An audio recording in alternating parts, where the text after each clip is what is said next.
My man, Daniel Olson, Zarin Beatty. Cosmic Future. It's good to be here. Brother. It's so much better to be here than I could have ever anticipated. I didn't have expectations, honestly. Yeah, but it's truly beautiful what you've done. Thank you. Yeah. Why did you start this show? I think a big part of it is what genuine discussion can do for people, for the people inside of the discussion, and for the people who can listen to it. And a huge point of this whole thing is I'm genuinely intrigued by people and perception and how you perceive the world, because there's a lens inside of you that only you have access to. And there's a lens inside of me that only I have access to.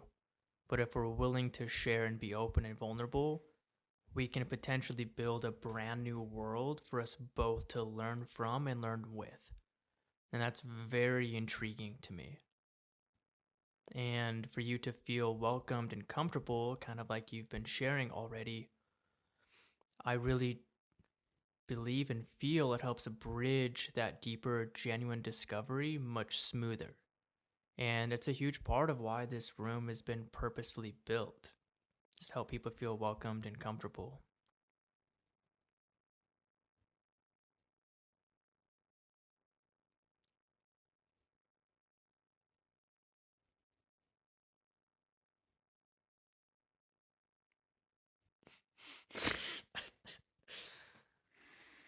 I feel welcomed and very comfortable and excited to share a little glimpse into the way I see the world. And I'm excited to see a little of your lens, how you see the world. You are a person that I've been really wanting to get to know more. Yeah. And we have a lot of really mutual friends and people that mean a lot to me, and that you mean a lot to them. So automatically, it's very intriguing to me. And we've talked a little bit here and there at Stillwater or around Boise. But just to kind of begin, first of all, thank you for being patient and silent, even for those few breaths. I feel like that's very unique, especially when people are recording audio. It's like almost people want to immediately respond. And for you to kind of be patient, it shows a lot. But what kind of got you into being more artistic with your expression? Like why the camera? Why videography? Why do you create and share the way you do? Because it's very top notch. Thank you.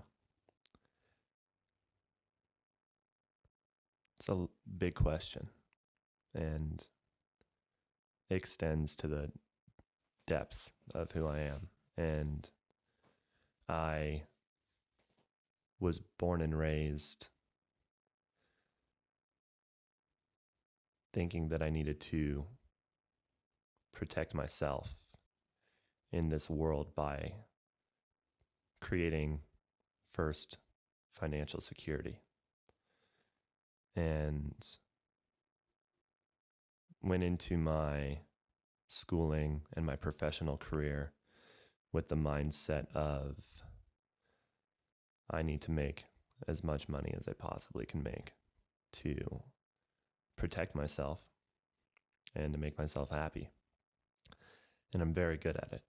I went into finance and was suicidally depressed, dangerously, like life-threatening, and learned the hard way that money is not what makes us happy. I truly believe meaningful human connection is what makes us happiest. And I live to bring as much meaningful human connection into the world as I can while I'm here. And I don't just say that lightly. I live and breathe that and am very intentional and mindful about how I go about doing that. And so to answer your question, my career as a photographer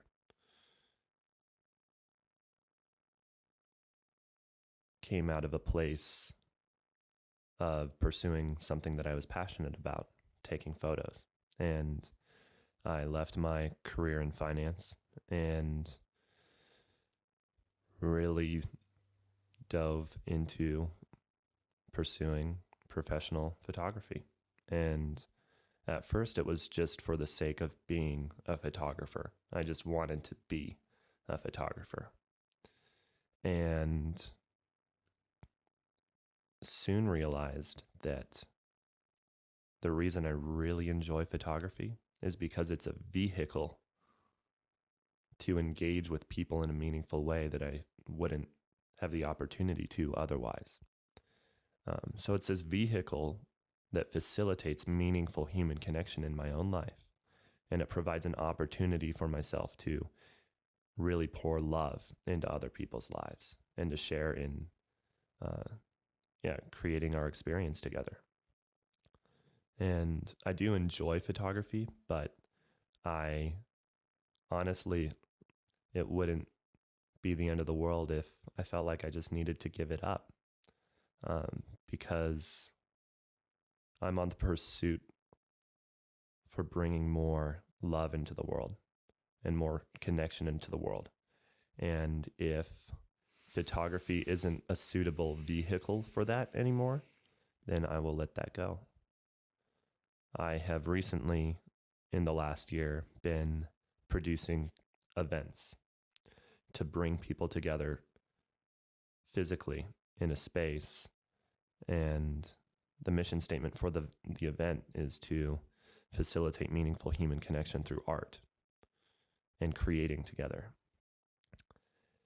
And my deepest desire is just to create a space for people to connect and engage with each other in a meaningful way through creating, whether it's artistic in nature or not.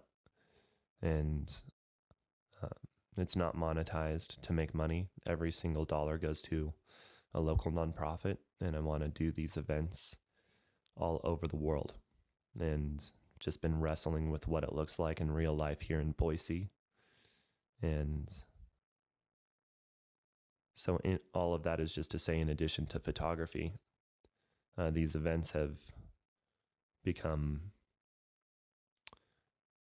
an even more powerful vehicle in my life that has been facilitating a lot of really meaningful relationships.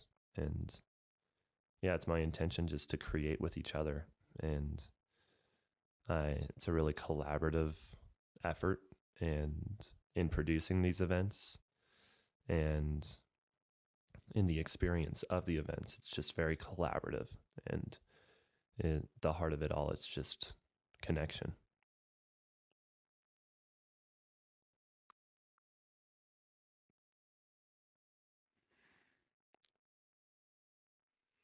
Does that answer your question?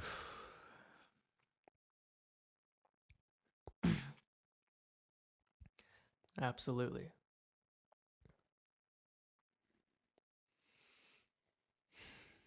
Wow.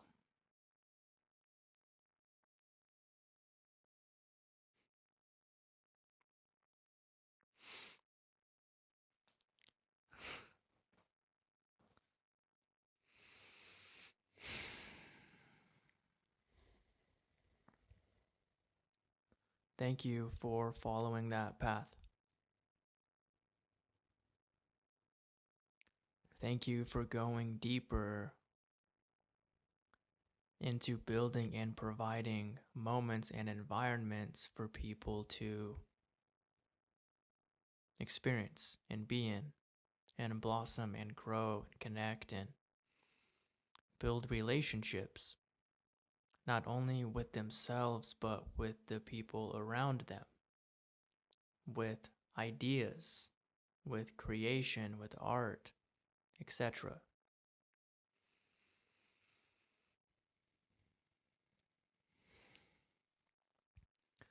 there seems to be a really beautiful pathway that opens up when we develop what we do around a deeper intention or purpose. Yours, from what you just shared, being deeper human connection. Ours being, in a grand scheme, para el bien de todos, for the good of all. Providing resources, building environments, refining intention, honing and refining behavior. These are things that build who we are.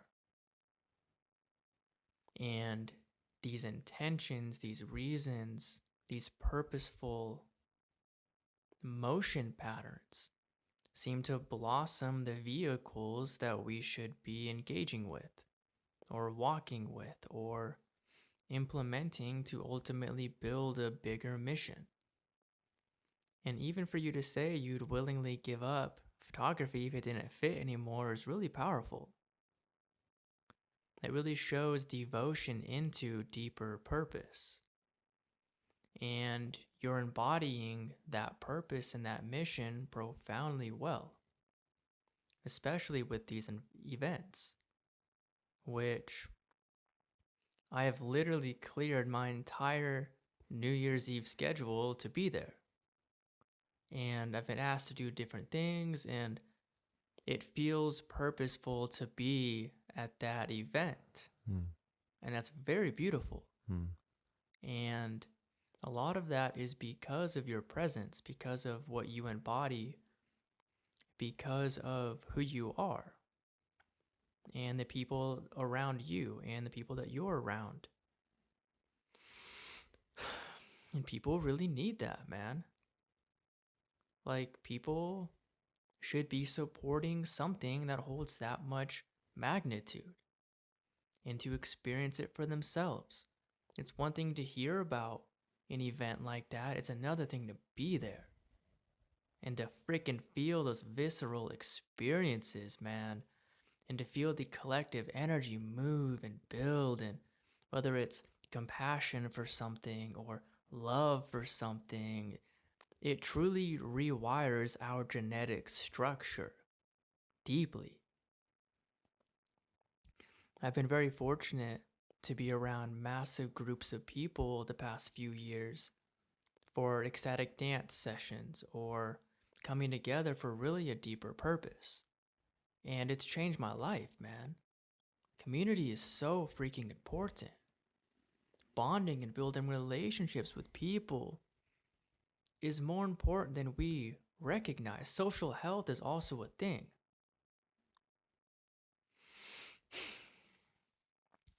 How come you have honed deeper into that being your purpose? What's kind of funneled you into that being the deeper reason? I appreciated something you said was the deeper that I dive into the heart of why I'm here, the way that looks in real life, it just blossoms and it almost reveals itself to me. The more that I wrestle with it in real life, I'm a big believer in finding what it is that makes you come alive and then pursuing it in real life. And I will not talk about something that I want to do without doing it. I do it. And I encourage other people to do that as well, to create every day, even if it's little baby steps. A big part of discovering what I want to build and what has been happening and what will happen is just in the moment right now, just being aware of my deepest desire and my heart's purpose, and then expressing that in the world. And yeah, and it's just blossomed, and it's almost like I'm discovering it. And I couldn't have pictured this a year ago. It's very much a journey of discovery and wrestling with who I am, what that looks like. And I think a big part of realizing your potential in life has a direct relationship to what you're capable of stewarding, and in terms of your time, your finances, your motives, and your emotions, what you are. Yeah, there are so many forces that influence behavior in culture and society and in technology, and just being aware of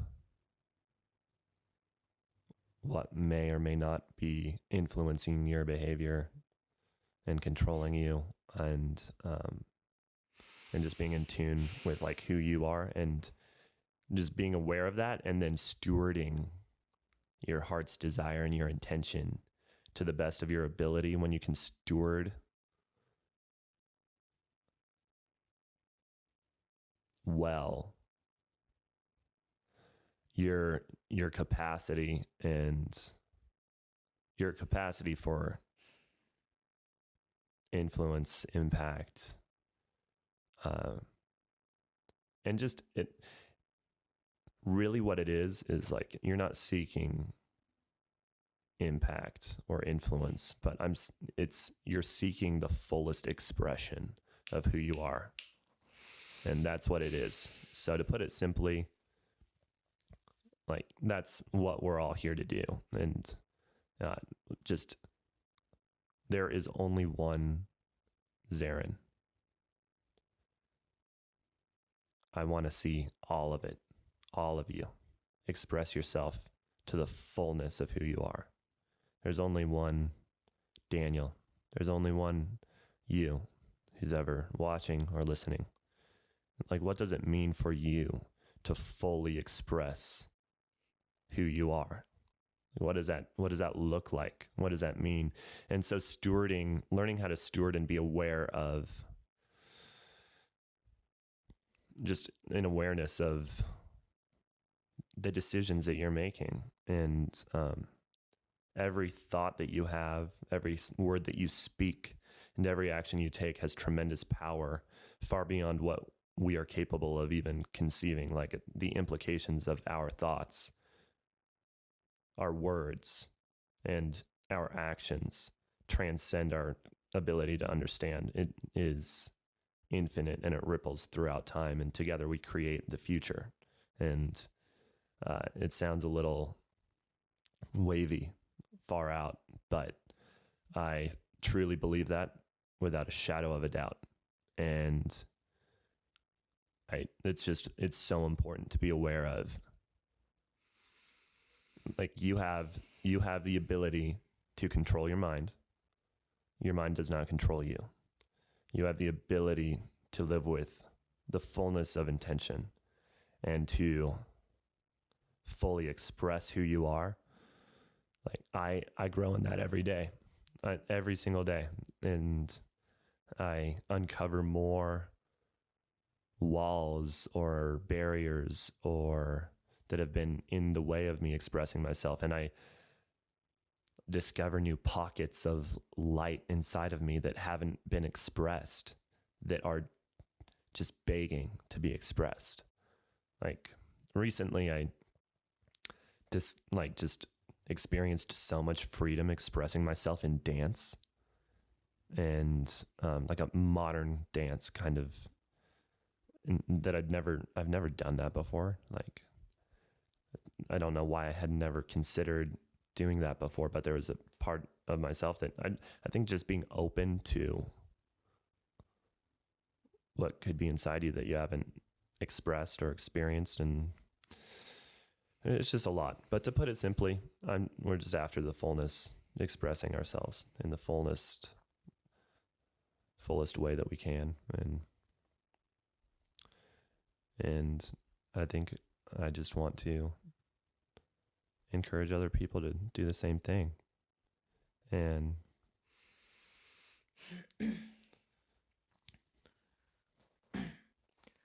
how do people know when they're properly honed into their deep heart expression and when they aren't? How do we continually learn to harness that ability, especially kind of towards the beginning of it, where it's the mind can really play a role, the heart can play a role? How do you really begin to embody that?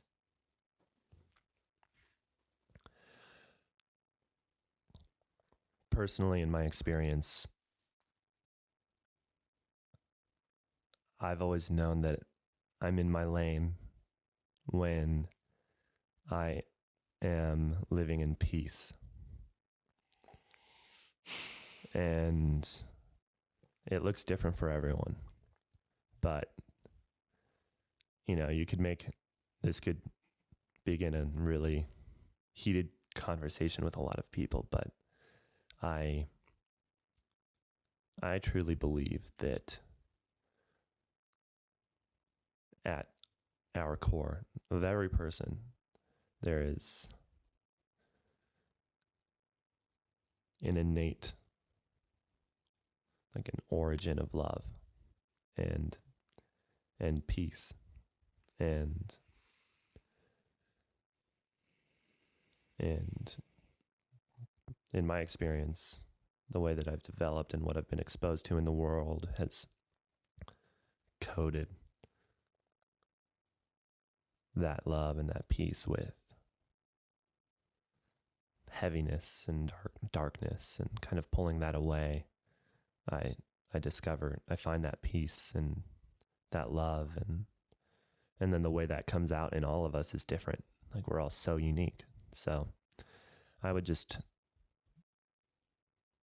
based on my experience, just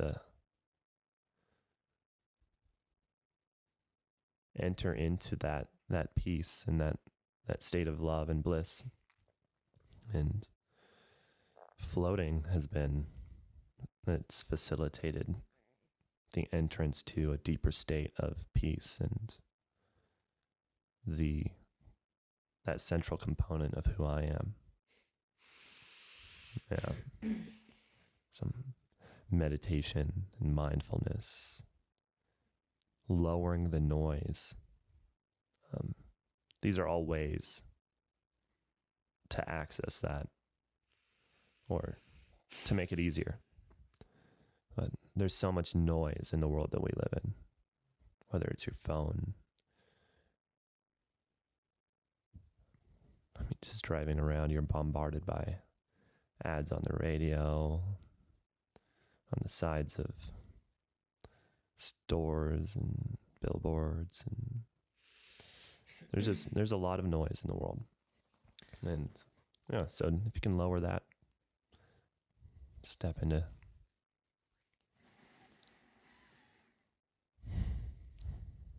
starting to just say the same things now. I think you get the idea. There's something very profoundly helpful about the float tank and eliminating or minimizing all input or noise.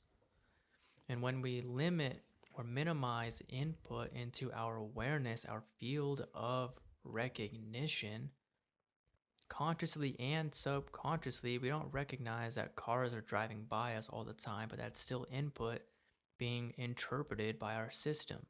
When you remove that, we get to actually feel how we feel, man, deep down. And just like you were sharing, that's how we understand what we even feel like a little bit more. And how do we move with that? How do we build a relationship with those parts of ourselves and embody that walk.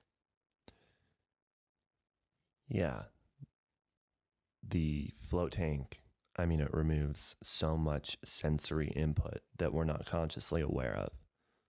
Like the way that my clothes feel on my skin right now, and my weight against this chair, and the Palo Santo, the smell. And these are things that I might not consciously be aware of that are taking up space or creating noise. And yeah, so I think ever since the first time I floated, I tell all of my friends about it, and I bring them, and you have to try it. I think everyone should try it. It's been, yeah, There's nothing like it. There's nothing. No, there's not. I don't even know what to compare it to. There's no way to compare it to anything. Yeah. It's such a deep form of natural meditation where you can go so deeply internal and feel how our environments, like you were sharing, influence what we do. They influence us. We get to feel this cycle, this flow between internal and external realities or worlds, and then we can kind of steward what we want to move forward with. You get to learn what feels good, what doesn't feel good, when you can actually feel where your body is. It's so huge, man. And we have such a natural state of homeostasis if we allow it to kind of unfold or unravel. Our body wants to be comfortable. It knows how to do it. How do we help guide it into deeper levels of comfort? Something that I'm curious to go deeper into. You've covered a huge base of this question, but what do you feel like your ultimate vision is? And this doesn't have to be something super detailed or distinct, but where do you feel like your behavior and what you're working on could potentially produce?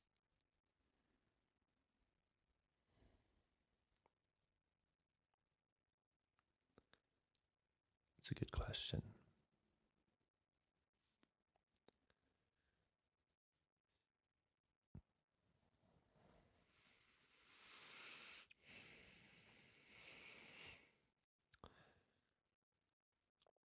This is something that I don't talk about very openly.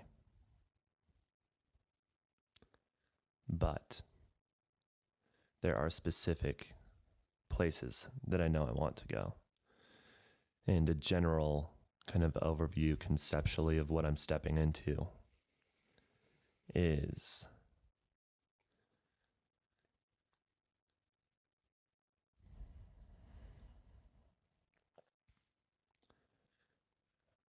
an incredible abundance and influence, wealth, and prosperity to pour out into the nations of the world. And in the context of facilitating meaningful human connection and breaking off chains of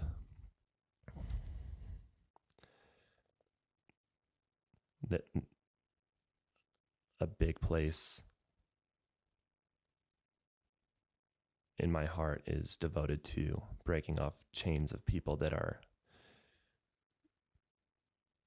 don't have access to basic human rights, such as clean drinking water and basic sanitation. Millions of people die every year because they don't have access to clean drinking water or access to sanitation. And when I say that, I mean like toilets, like basic human rights, like the people, like everyone deserves like to have clean drinking water. Like we need that to be here. And there are 660 million people that don't have access to that in the world right now. And in my life, I believe we will see that 660 million drop to zero. I believe that. And it's a big part of my heart. is not only to bring more meaningful human connection in the world, but to also directly impact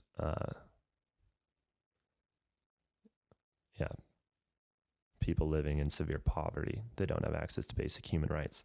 And I've already integrated that into my events. So the mission I've already talked about, being about meaningful human connection. And the second central component of it, every single dollar goes to a nonprofit. And I'm partnering with a local nonprofit for my next one that they're locally based in Boise, but they run an orphanage in Uganda, and they take children off the street that have been exploited in forced labor and human trafficking, and they give them a home, family, education, and everything they need to dream big. And like there's these, kids living on the street or that have been stolen and trafficked, and they rescue these kids, and I've been there firsthand in Uganda and spent several weeks with them and just seen it and experienced it,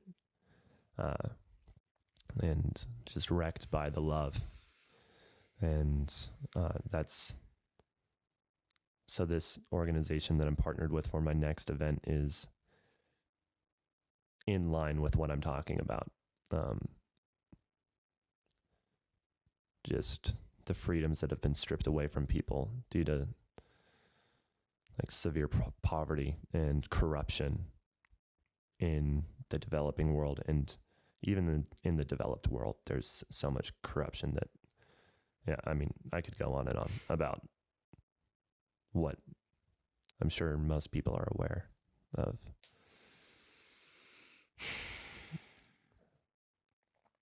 Yeah. So all to say, those are two central components, and I see just scaling that, growing into it, not really scaling it, but growing into a global impact of this deepest desire of my heart. Like, it's my identity. And I just see myself growing into that, not really working or striving to scale it, but I believe without a shadow of a doubt that I'm growing into it. And I wouldn't be able to do it without the amazing people in my life. And I mean that, like, if I didn't have my family and my friends and my community, I would not be here. End of story. I would not be here. And so it's not, the more every day, the more I realize it's not about me, but that's just what I'm here to grow into, and it's about all of us. And we don't have much time, and I just want to do my best with the little time that we have. It's our only limited resource. It's our only limited resource. That's why I hesitated at first when you wanted me to drive 30 minutes out here, bro. It's an hour out of my day. No, it's absolutely It seems silly accurate to a lot of people. No, but yeah, I definitely appreciate you coming out here and being here. Oh man, it makes sense. And not only, like I've said, like I really believe in what you're doing, and I would, of course, come out here. And the hesitation is just a reinforced, it's hard to shake because it's just part of, but yeah, I'm very glad I would come out here 100 times if you wanted me to, bro.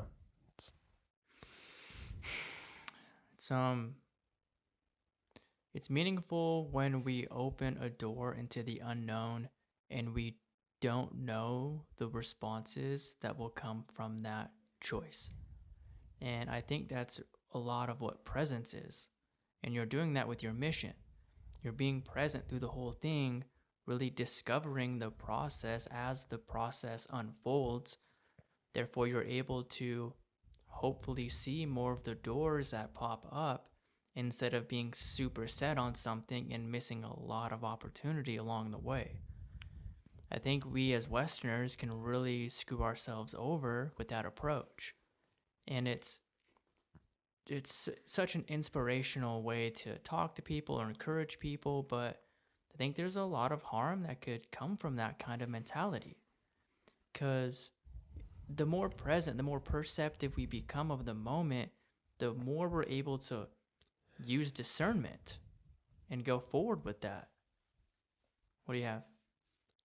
You're feeling something. Yeah, the way I think about this and I talk about it is that a lot of people, including myself in my own experience, specifically when I was in finances, like you have tunnel vision, and your eye is set on where you are going, and then everything around you just disappears.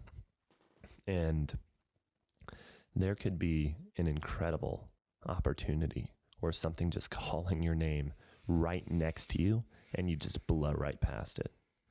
And the more that I enter into mindfulness, and I say this all the time, I believe everything exists here in this moment. And the more we can be mindful and present of it, the more we can access and unlock the fullness of the potential for our lives. And you can't focus on something that doesn't exist in the future. Like, it's all right here, right now. And yeah, I find myself still falling into I'm still vulnerable to falling into, typically when I fall back into that kind of tunnel vision is when it's kind of like when I partner with a scarcity mindset. It's usually when I'm late for an appointment or a meeting with someone and I have a scarcity of time. And then when you partner with scarcity, life will create barriers. Things will become more chaotic. Chaos will manifest in your life. Like you bring it into your life.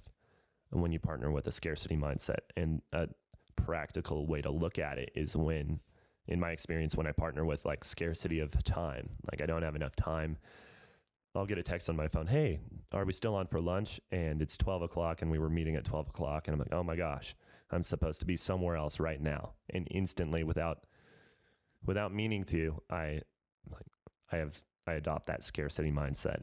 And then I'm frantic and I'm manifesting a world where I'm operating in scarcity. And then the way that manifests is typically, I'm speeding in my car. I might be like kind of blowing through a red light or whatever it looks like. I'm freaking out about parking and I can't get a parking spot. And,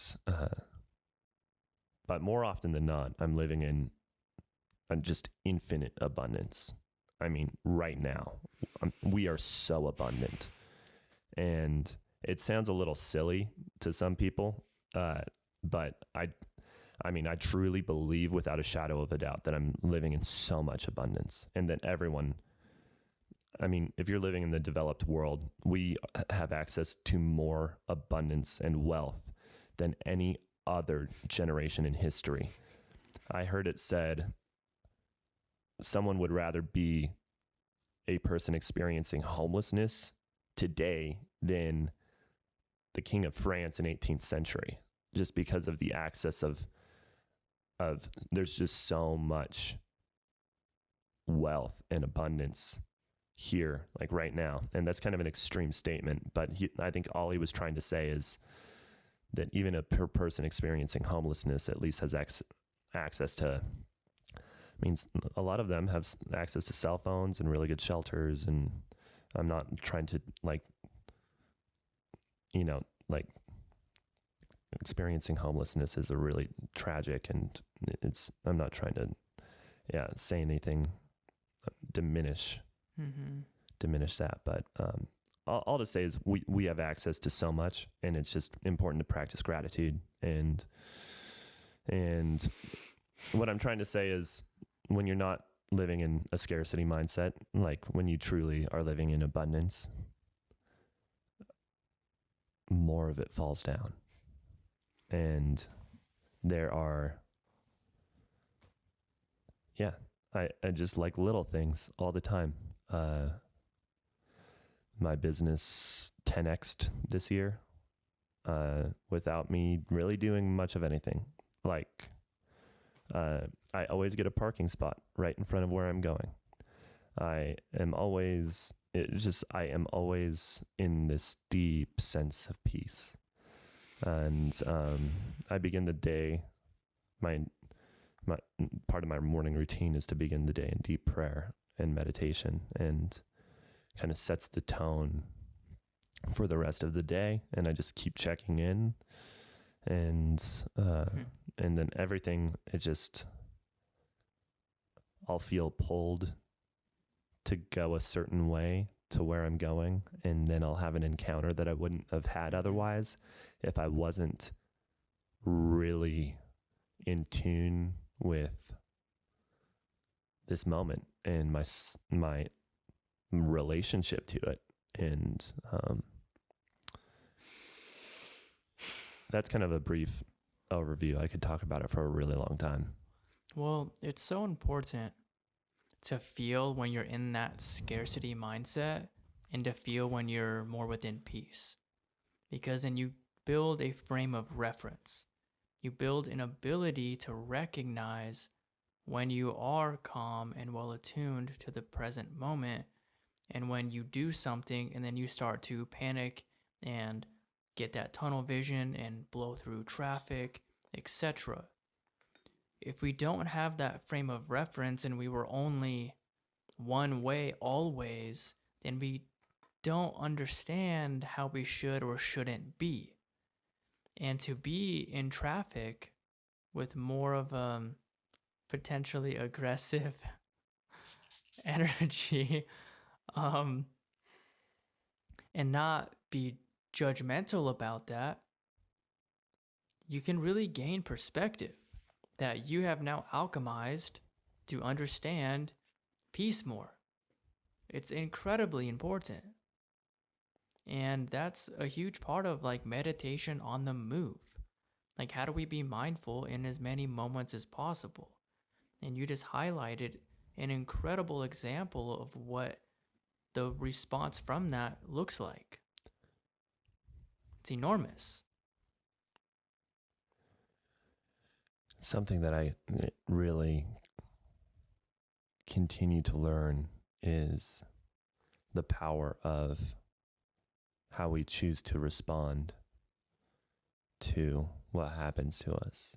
And we have the choice to respond to anything in love or in fear. Fundamentally, that's what it comes down to, love or fear. And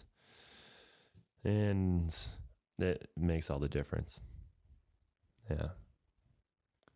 How come we should choose love?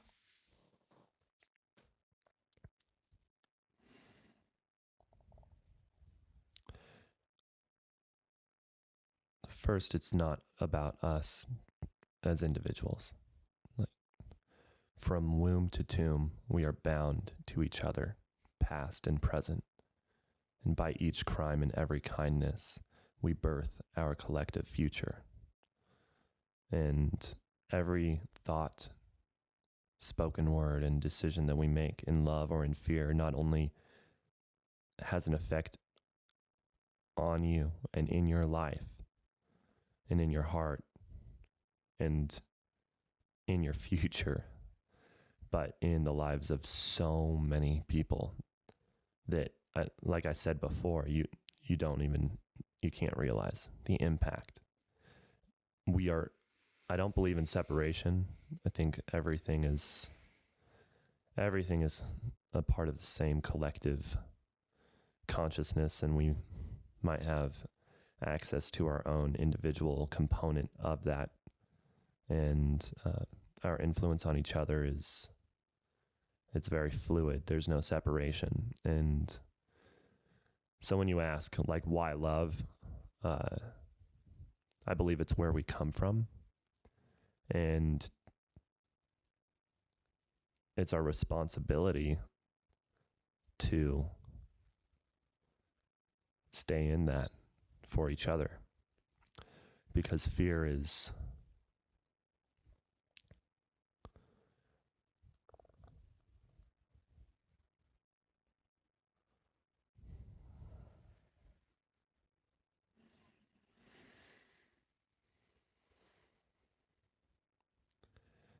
here to rob us of everything that we are.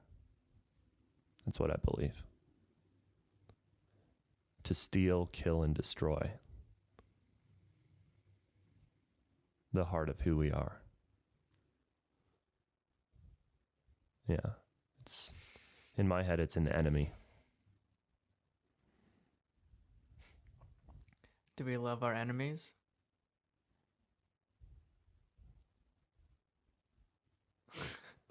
More than anything else. Yeah. Yeah. I could talk about that for a while. Yeah. That's a powerful concept. Like, is love conditional or unconditional? Is it selective? Is it because it feels good, because it serves good purpose? Or is it because it's the way that we should actually be? And there's a lot of backlash with a concept like that. And a lot of it is from judgment, fear, worry, misunderstanding, misinformation, attachment to an ideology, what doesn't fit that, what's against it, what's trying to destroy my ideology, etc. The reasons are endless for why people feel a certain way they do, good or bad. And of course, you get people who really want to fight against that we should be loving everybody and everything. They're pretty loud people.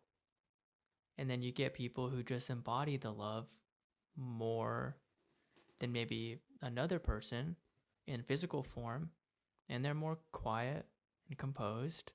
So there's a very interesting dichotomy on how people behave in both those worlds even, and the messages that they unconsciously show and share. I think that's why we're really powerful examples for each other on how we should or should not be as people. Like, I've been around some people on the planet that embody such deep levels of wisdom that it allows our nervous system, our conscious and subconscious mind, to register what deep levels of wisdom even feel like, look like, move, breathe. It's very powerful.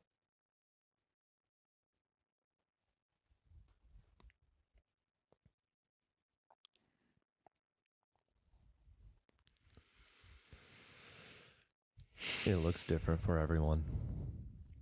Yeah. And our understanding of it has depths that we haven't experienced yet. And there is always more.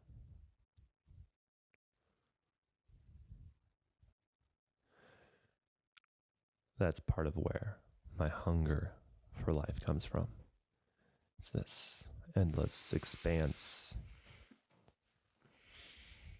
and just hungry to experience more of it and bring more of it into the world. And yeah. It really is endless. And that can be freaky and build anxiety for a lot of people, even myself in past moments. But I think the more we work through that, the more that we can build a perspective around, like, yo, there's more. This is endless, bro.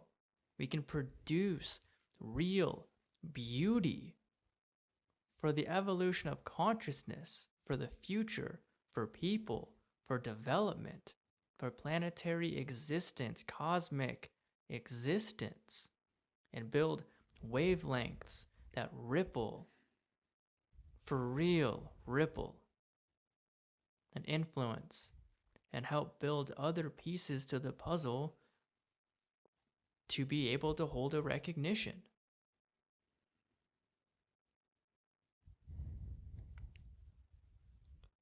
When you say to be able to hold a recognition, unpack that. I had a feeling you were going to dig deeper into that. I'd say you do two things. One, you come in and you provide this room with deep honor, appreciation, respect. Or you come in, you, in a sense, disrespect the space, just throw your stuff around, plop down on the chair, looking like and feeling and acting like you don't care. That's a ripple. Both of those approaches are ripples that produce an ability to hold a recognition within the person that I am. This is how deeply we influence people. We can literally behave a certain way and cause the other people in the room to receive different downloads, bro. How do we help each other? For real. How do we genuinely behave in a way where we're both receiving authentic data? Yeah, that's why the thought is so important to be aware of. And you gotta, if you can control and be mindful and intentional about the way that you think, the way that you ripple or impact other people. So when I walked into this room, for instance, I wasn't actively thinking about how is the way that I engage with this room going to impact Saren? Like I wasn't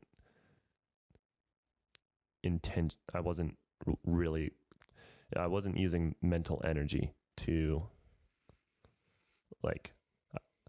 I've developed a way of being that it's automatic. And I would consider myself a really grateful, abundant, intentional, loving human being. And it all starts with your thought.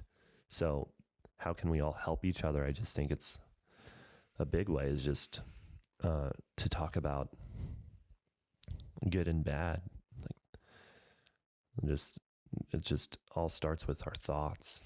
And there are some thoughts that just run through my mind that, whoa, where did those come from? I think we all experience that. And daily. All the time, constantly. But those are the seeds of who we are and how we impact other people. Like it's tangible. So I think it just goes back to the thought. May I throw a curveball here? Please throw a curveball. So, for my own personal experiences, I would really add that your feelings are substantially important as well. I think they're probably pretty mutual in value. So, I can come into this room and think, be appreciative. But if you actually feel appreciative, that's another deeper component in a different direction.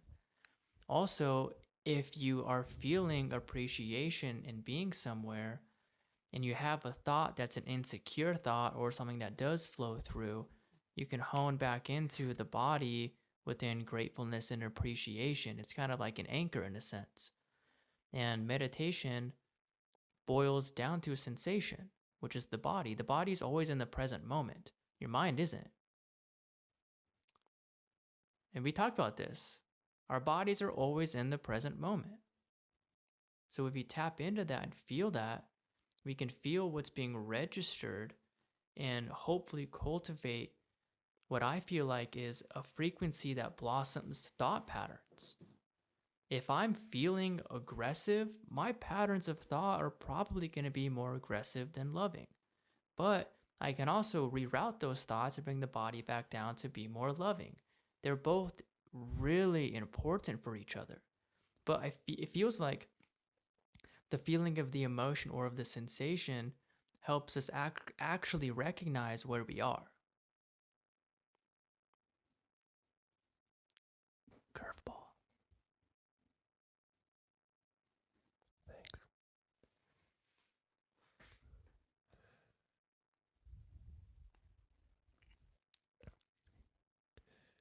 Intuition and feeling, sensation is a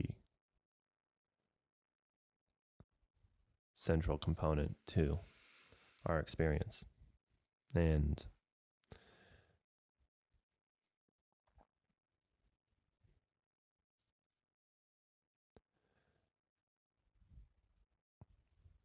how we feel about something. Like when I walked in here, I definitely felt a certain kind of way. And that doesn't have anything to do with my thoughts. They kind of seem to be woven together. And I believe that what you truly believe will directly impact your emotions and what you feel and how you experience life. I want to stay on your track, but one of the things that I first thought about is that if you believe, I think it comes down to like your identity. So if a part of your identity is that, like in my experience, when I was really depressed, suicidal, that people are shit, and then you die. I'm worthless. There's no reason for me to be here. If I believe all those things, what am I going to feel because of those beliefs? I'm going to feel hopeless, really sad, depressed, because of my beliefs, because of the way I identify. But if I believe that I'm infinitely abundant and just radiate love and purity, and that I'm courageous and bold, what do I feel because of that? The way that I see it in my head is like a train has an engine at the front and then many cars behind that it's pulling. So the engine of the train would be belief. And then directly behind that would be like your emotion. So whatever you believe pulls your emotion into existence, is the way that I think about it and what I've experienced based on my experience. It's been real for me. So to come back to what you're saying is my thoughts and my emotion and what I experience, what I feel is, I think the way you put it, though they're kind of separate in a way, what I felt when I walked into this room is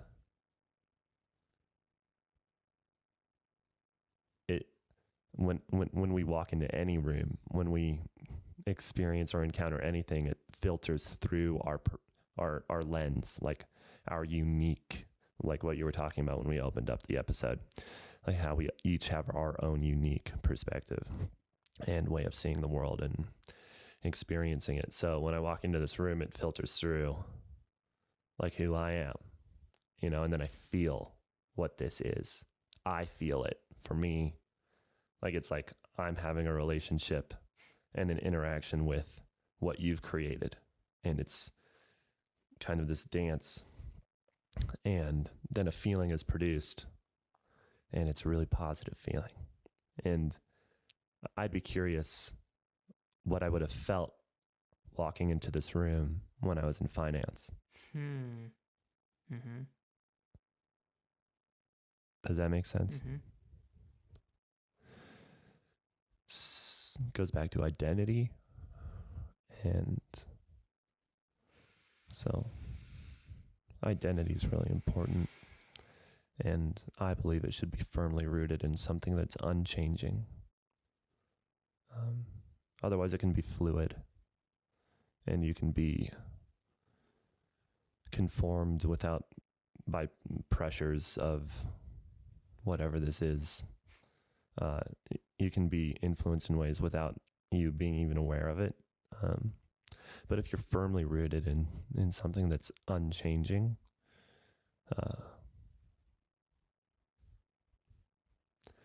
that's a ticket. Brother, do you have any remaining words, any feelings that you feel compelled to share? Anything left in the tank? I got a lot left in the tank. You can come experience it at the event on New Year's Eve. I'd love to see you there. But if I were to share just one really vital belief, it's that we are only here once. Even if, and in this moment, and the person in front of you is worthy of all of your attention and all of yourself. And I've found that in my experience, there have been many things put in my life that have diluted the moment, like my phone or something to distract me, and just the noise of life. And the more that I've come into the belief that these moments are here and then they're gone, and like the people who choose to share their moments, their precious moments with me that are fleeting and limited, I just have so much more honor, love, and respect for the people that choose to share in their life, share in their moments with me. I'm just wrecked by it. It's heavy and it's beautiful. And so I would just say, be here with the people that you care about and that you love, and just be here, fully here with them, and be less hurried about life. Yeah. Be at peace. That's all. And keep your vibrations high.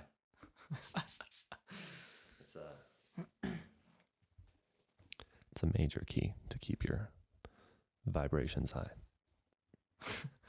Brother, Daniel, Cosmic Future Olson, thank you for being here. Thank you so much for having me, Zarin. It's a beautiful what the momentum that you're creating, and honored to be a small part of it. That we are creating. Yes. Thank you. Thank you. Until next time. Until next time. And I'll see you New Year's Eve. New Year's Eve. That's right. I'll be there. Peace.